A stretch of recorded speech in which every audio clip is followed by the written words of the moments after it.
Wildlife documentary, The Amber Prisoner. The Golden Tomb. Time, for most creatures, is a river that floats.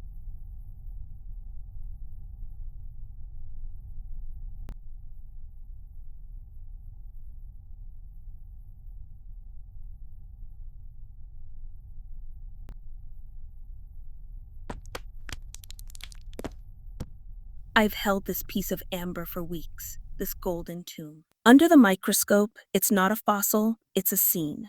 Every hair, every facet of its eye is perfectly preserved. It looks as though it could fly away if I were to just crack the seal. But to understand its story, we must first understand its world.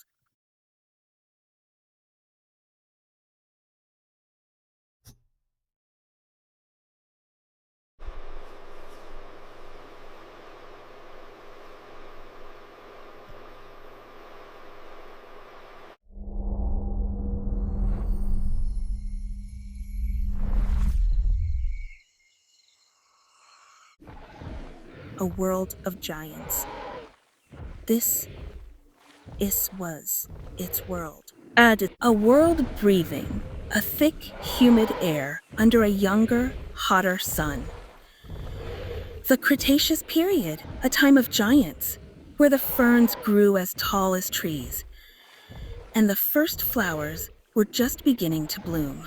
In this world, our mosquito, a male, identifiable by his feathery antennae, built not for biting, but for sensing, begins his last day.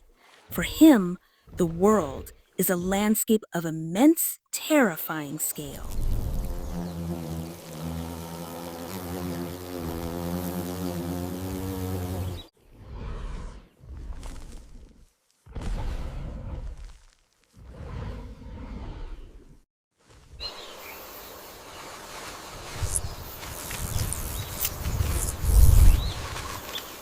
To survive the day, he needs energy. But finding a meal means exposing himself to a world where everything is a potential predator. He senses a target.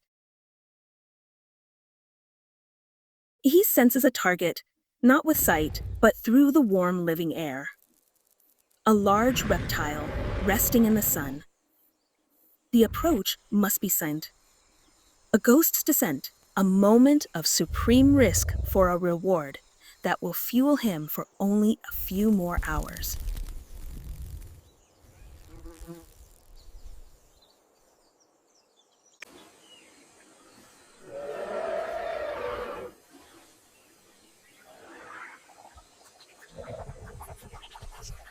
The fatal lure. His hunger sated, he now seeks sanctuary, a place to rest and digest, and that's when he sees it. On the bark of an ancient conifer, a wound bleeds not blood, but gold. A slow, viscous river of resin, glowing in the late afternoon sun. It gives off a sweet, pine-scented perfume, a promise of stillness in a world of constant motion. It is beautiful, it is tranquil, and it is the most dangerous thing he will ever encounter. A million-year moment. The struggle is instantaneous, but the moment will last forever.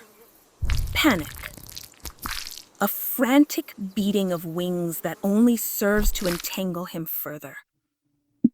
As I look at him now, under the cold light of my lab, I can see the very last moments of his life etched into his posture. A leg outstretched, a wing bent at an impossible angle. In the past, another, larger wave of resin flows from the tree, a golden tsunami.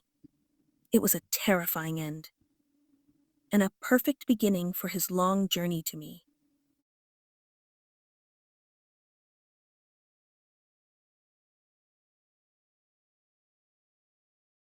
A stillness that would last 100 million years. He is no longer just an insect. He is a time traveler, a silent witness who carried a fragment of a lost world through the eons. In his gut, perhaps, the last meal, he ever ate. In the air, bubbles trapped beside him, a sample of the Cretaceous atmosphere. He is not a prisoner in a tomb. He is a messenger in a bottle. And my work is simply to listen to the story he has waited so long to tell.